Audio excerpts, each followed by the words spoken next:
কথা তেনেকুৱা নহয়। মই এটাই কথা জানো যে ৰাজনীতি কৰিলে মানুহ স্পষ্ট হ'ব লাগে আৰু ৰাজনীতি হ'লে আপুনি ইমানটোলৈকে নাযাব যাক আপুনি কেতিয়াও প্ৰমাণ কৰিব নোৱাৰিব।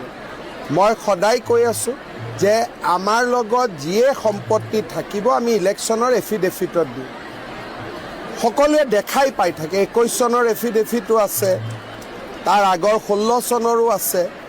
এই যে এটা ভুৱা বাতৰি প্ৰচাৰ কৰি থাকে, মই তেওঁলোকক সুযোগ দিছোঁ যে আদালতত আহি আপোনালোকে প্ৰমাণ কৰি দিয়ক যে মোৰ ক'ত বেনামী সম্পত্তি আছে।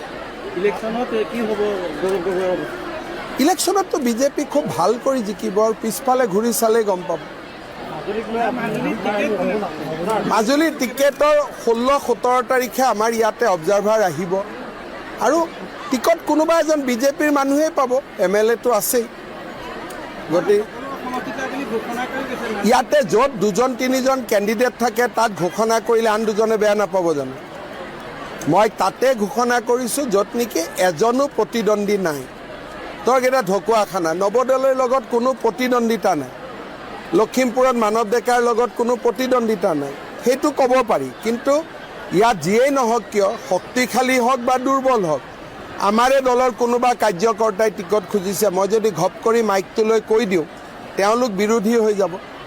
কিন্তু টিকেট যোনে পাব আপোনালোকে জানেই যে যোনে কাম কৰে সিয়ে টিকেট পায়।